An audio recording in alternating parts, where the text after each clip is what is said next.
Today, we will study and reflect on Booker T. Washington's autobiography, Up from Slavery. Although Booker was born an illiterate slave, after the Civil War, he overcame daunting obstacles to earn an education, become a school teacher, and he founded the Tuskegee Institute, which grew under his leadership to be one of the largest black colleges in the country. He was the first black leader to be a keynote speaker at a major national business convention, the Atlanta Exposition. He accomplished all of these things in the darkest days of Reconstruction, when the Ku Klux Klan night riders randomly terrorized blacks through lynchings, beatings, vandalisms, and theft. Now you may ask what we can learn by pondering Up from Slavery, the autobiography of Booker T. Washington.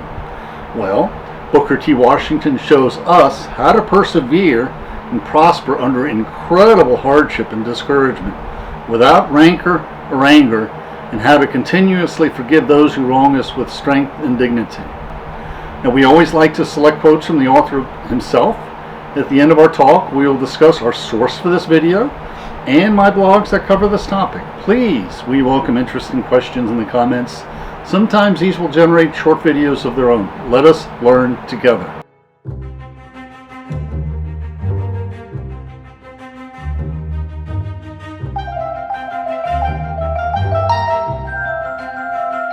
When you read Booker T. Washington's autobiography, Up from Slavery, pay attention to how he uses names.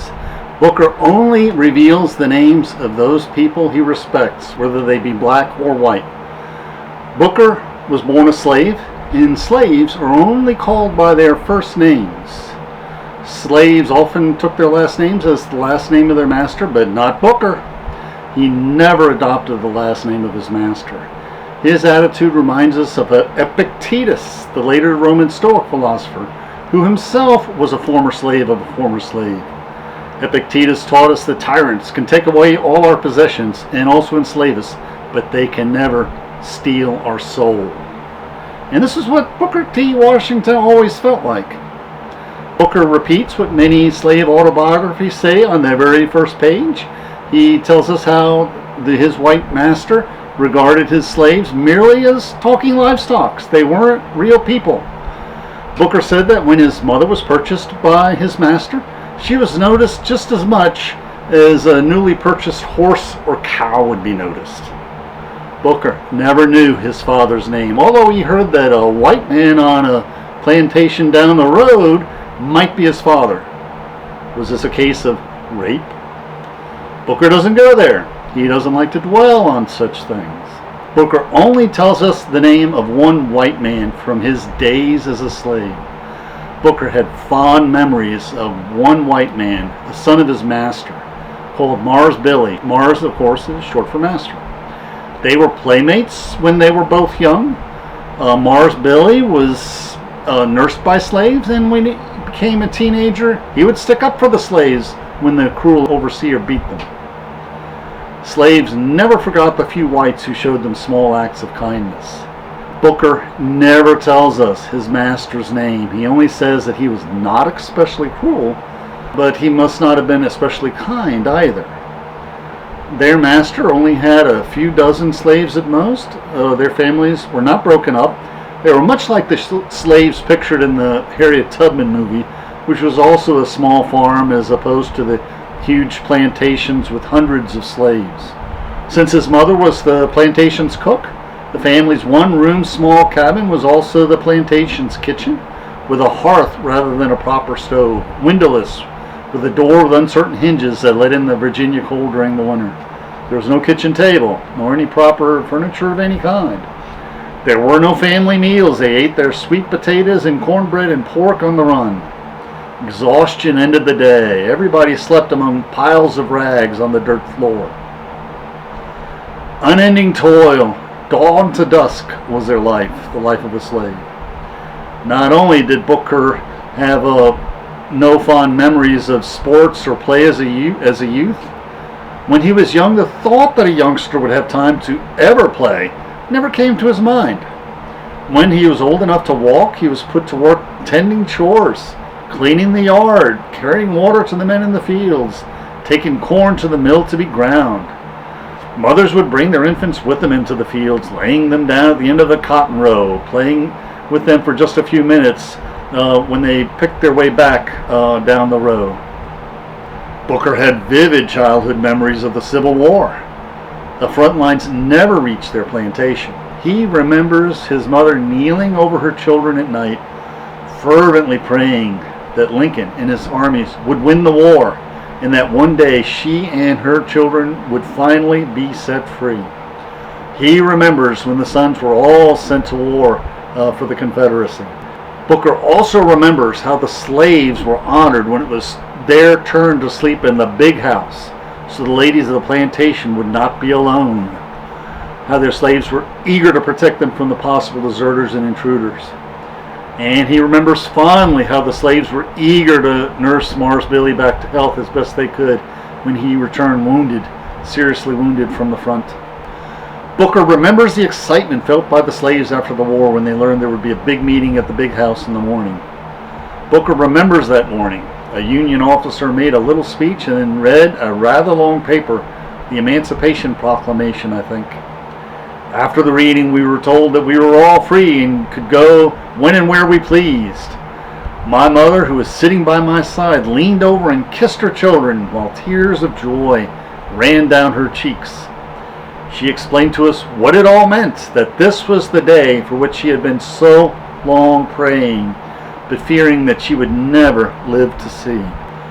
Booker continues. For some minutes there was great rejoicing and thanksgiving and wild scenes of ecstasy, but there was no feeling of bitterness. In fact, there was pity among the slaves for our former masters.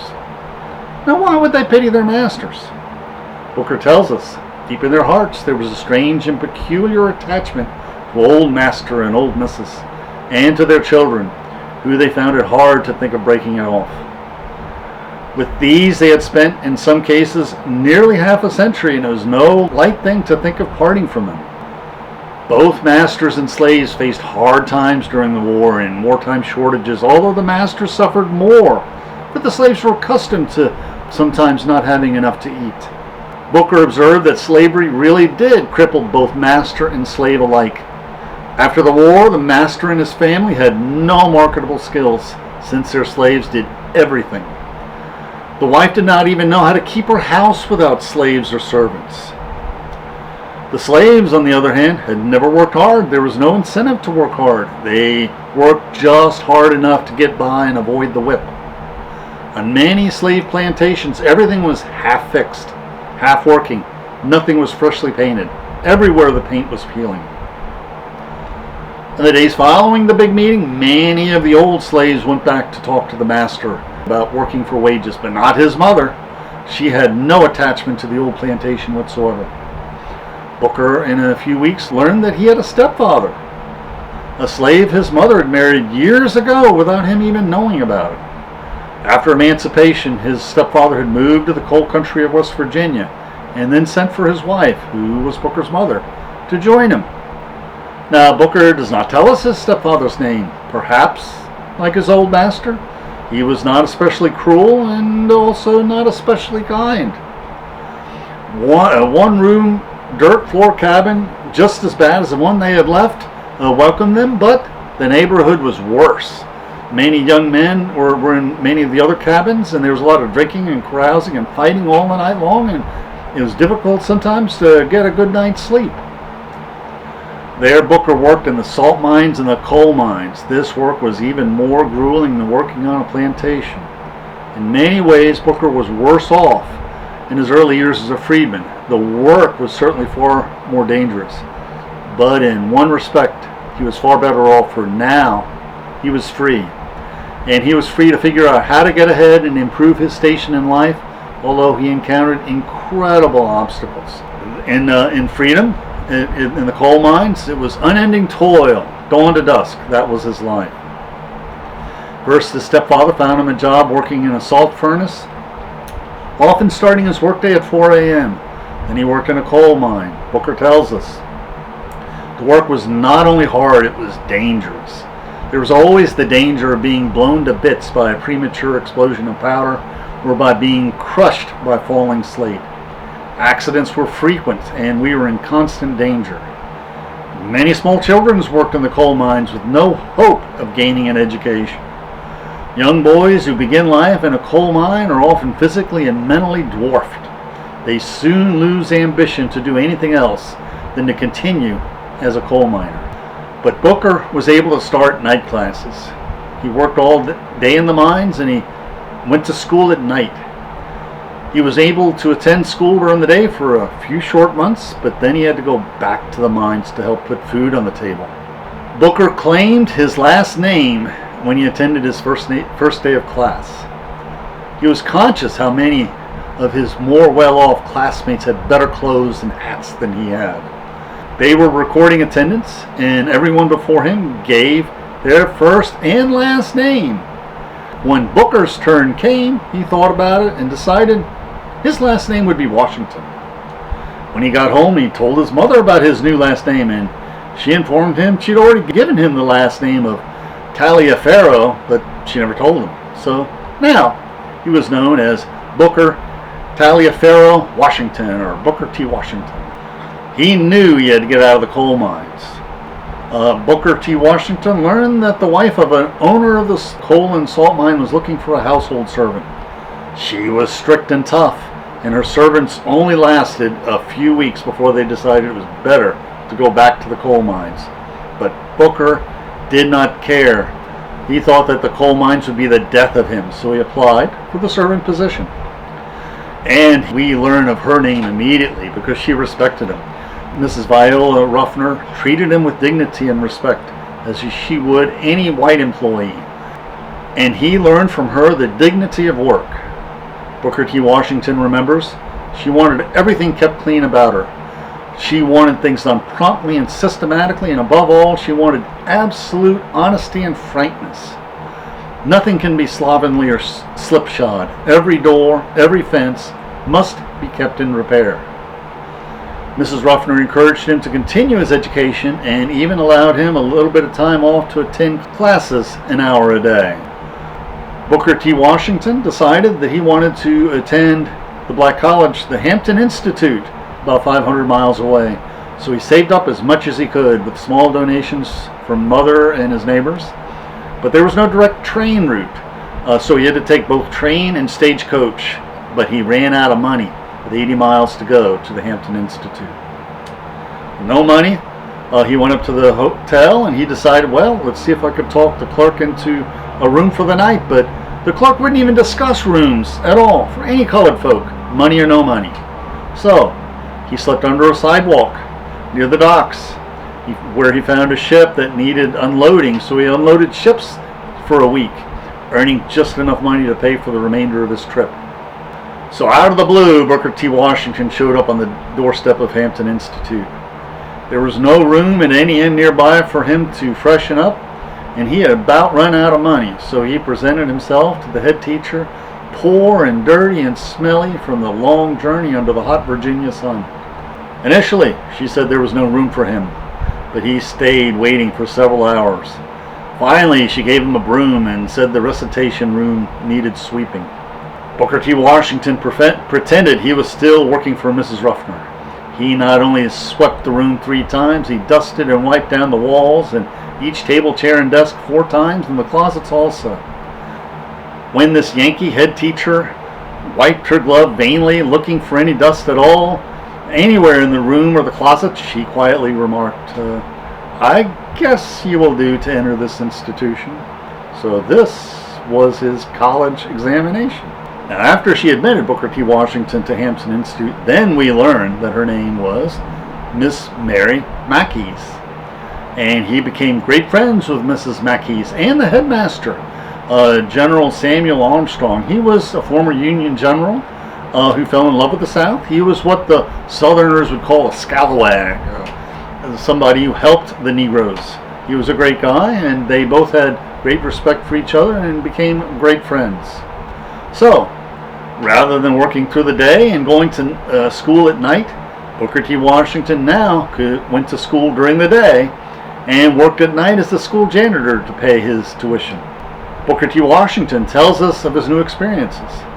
the matter of eating meals at regular hours, of eating on a tablecloth, the use of a bathtub and the toothbrush, as well as the use of sheets upon the bed. These were all new to me. And to boot, he had decent clothes, picked from barrels of used clothing, shipped down from northern patrons. Now we encourage you to read his autobiography, Up from Slavery, from many stories he tells about his time at Howard and his first job as a teacher in his old town in West Virginia.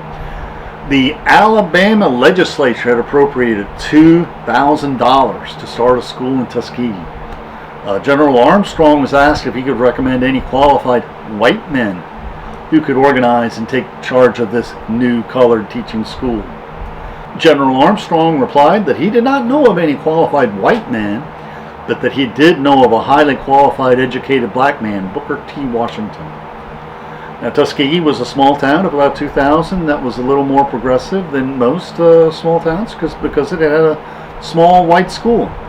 This was in the Black Belt, so named because of the thick, dark, and naturally rich soil that made this prime agricultural land, which meant that nearby there was large plantations with very large workforces. When he traveled to Tuskegee, he discovered there was no buildings for the school, and the appropriation only covered teacher salaries.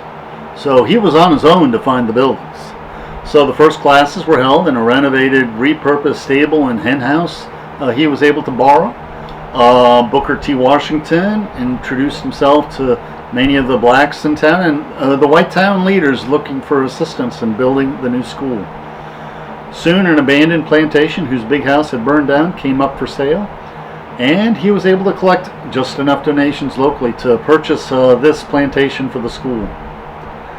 But Booker T. Washington remembers those days. Few people who were not there can really understand the intense desire which the people of my race showed for education in the years after the Civil War. It was like a whole race was trying to go to school. Few were too young and none too old to make the attempt to learn. As fast as any kind of teachers could be secured, not only were the day schools filled, but the night schools as well. The great ambition of the older people was to try and learn to read the Bible before they died. Booker T. Washington tells us, we want to teach the students how to bathe, how to care for their teeth and clothing. We wanted to teach them what to eat and how to eat it properly, and how to care for their rooms. And aside from this, we wanted to give them a practical knowledge of some one industry, together with a spirit of industry, thrift, and economy, that they would know how to make a living after they left us. In other words, Tuskegee was kind of like boot camp for freedmen. Booker T. Washington made the strategic decision that the students would do all the work in constructing the buildings on the campus themselves, which would gain them valuable trade experience. And whether they wanted to become tradesmen themselves or be a teacher at a trade school, this would be very beneficial. Initially encountered resistance from the first group of students. They felt that they no longer had to do manual labor, and that's why they were going to college. When they saw the master of the school roll up his sleeves and get to work, they worked beside him. The students also planted crops in the fields of the former plantation. Mistakes were made, but they learned from their mistakes. Also, they wanted to make their own bricks, and especially since there was no brickyard nearby.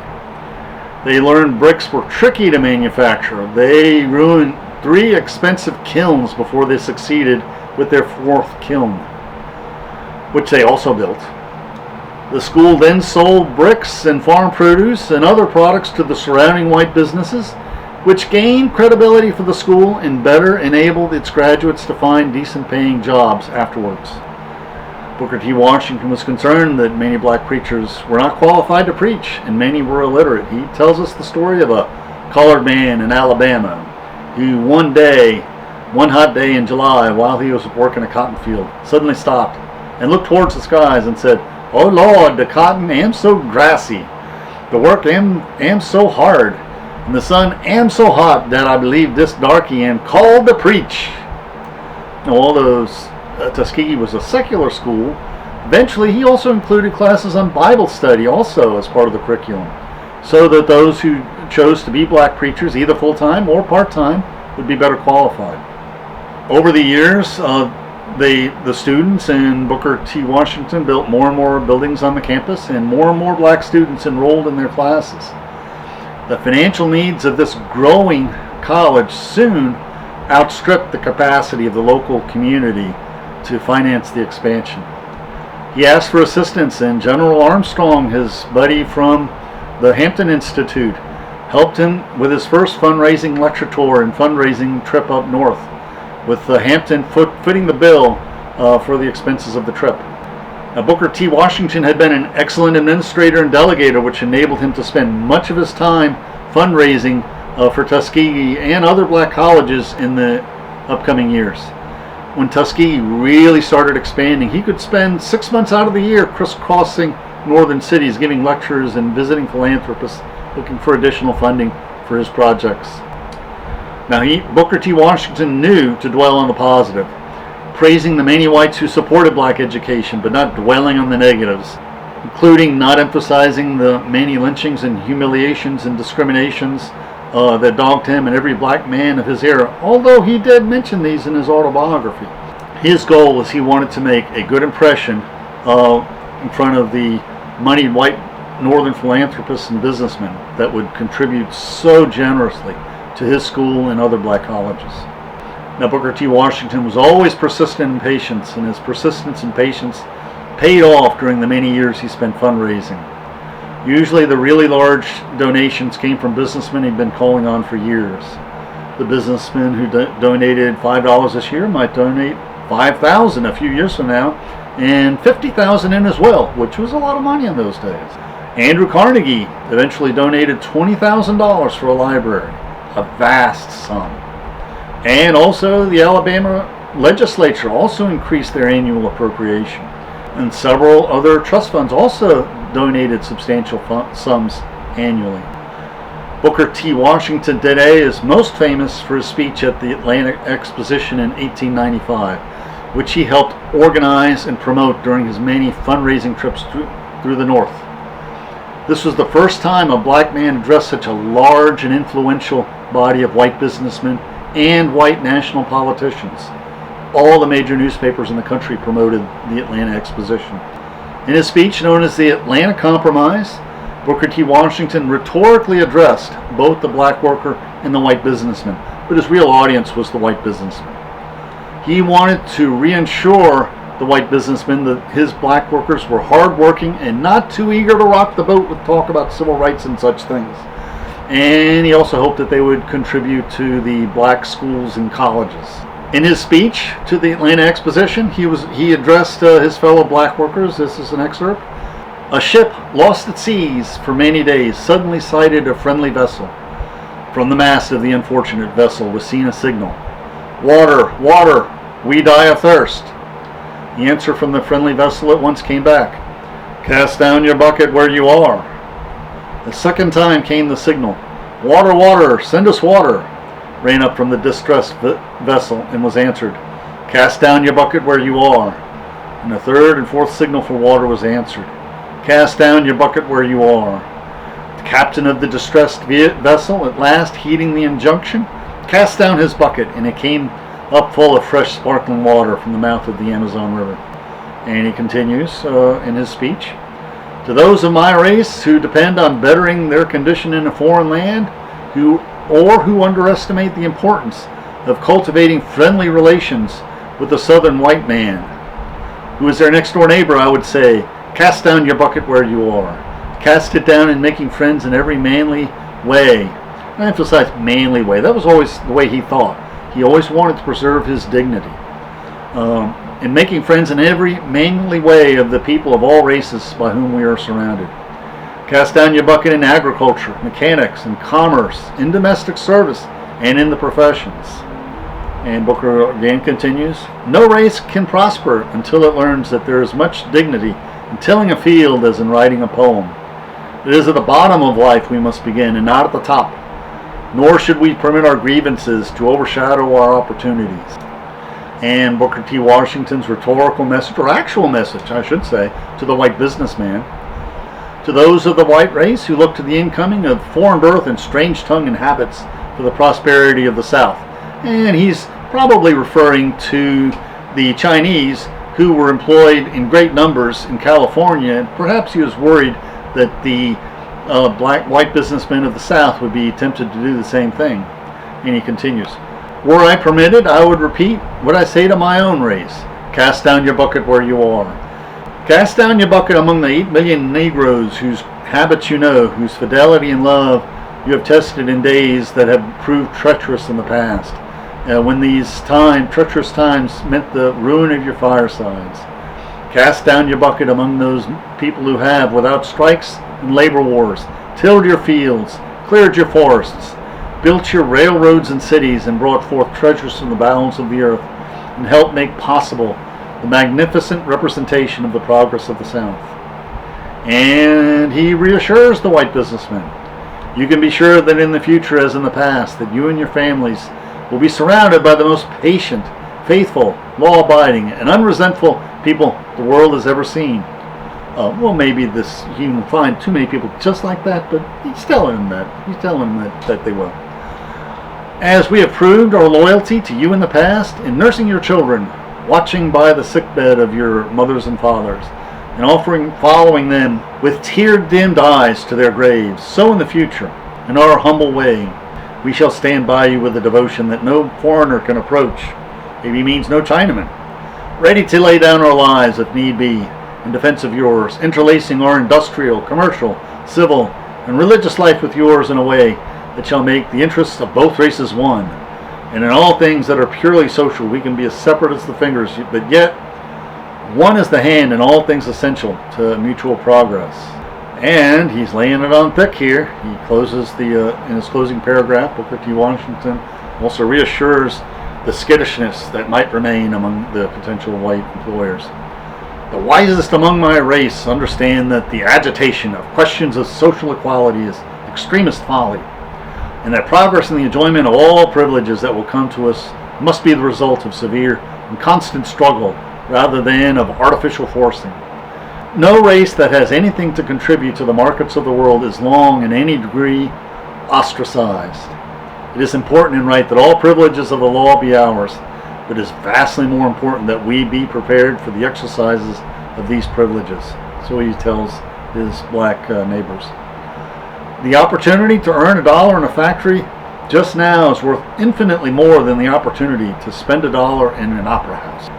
Now, the speech, given to mostly a white audience, I might add, was a resounding success. When the speech ended, Governor Bullock of Georgia and many others rushed across the platform to congratulate him. The newspapers enthusiastically reprinted the speech from coast to coast. He later received a letter from President Cleveland himself, congratulating him from his speech. Now, we must remember that this speech was the proper speech for him to make in 1895. This was at the height of Jim Crow, the height of the KKK terrorism, the height of the lynchings, when blacks were effectively barred from seeking justice from the police and the courts. We must also remember that this speech was a sales pitch, pure and simple, to convince white businesses to hire more black workers. Publicly, he clashed with w.e.b. Du Bois, the founder of the NAACP, who belonged to the next generation of black leaders who could be more activist in their pursuit of civil rights.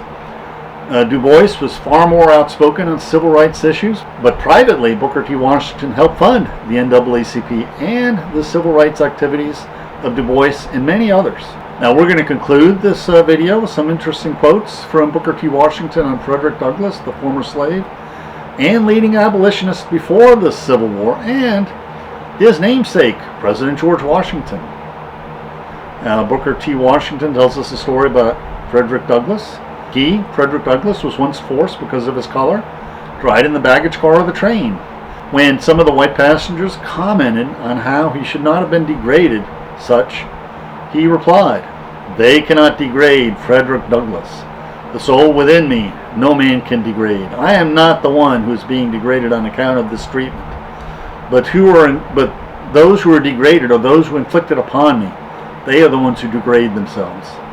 Again, this reminds me of the sayings of Epictetus, the famous Roman Stoic philosopher who himself was a slave of a former slave.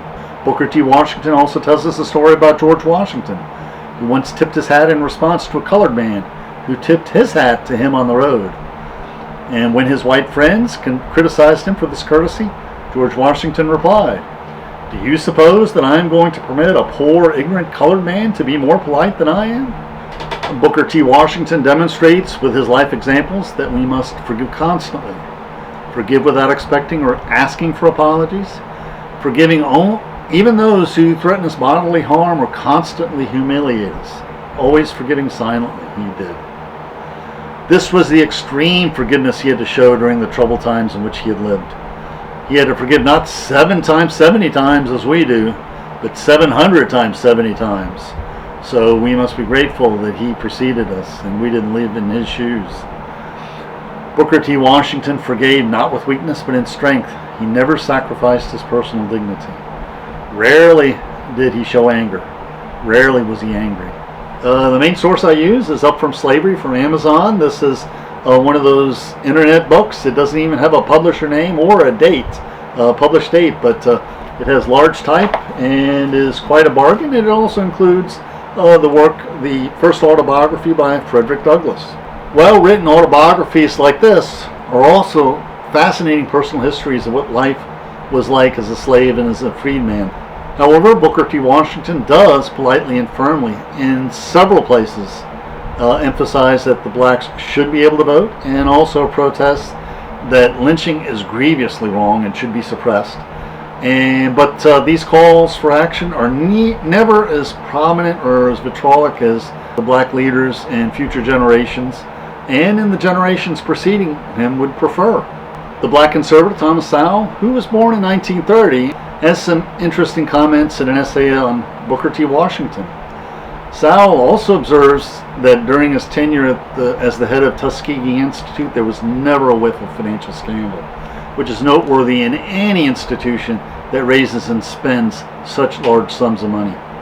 And you could also say that Sowell is a modern black educator, following in the footsteps of Booker T. Washington with similar attitudes. Thomas Sowell wrote this: Booker T. Washington privately not only supported efforts to safeguard civil rights, but also wrote anonymous newspaper articles protesting the violation of these rights, as did his trusted agents.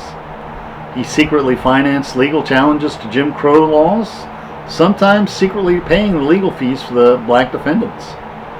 Booker T. Washington also worked behind the scenes to get federal appointments for blacks in Washington's and postmaster appointments in Alabama, as well as lobbying presidents to appoint federal judges who would give blacks a fair hearing. We also have a series of 4 blogs which use as their main sources 2 undergraduate class lectures from Yale, and we have one of the blogs pictured here.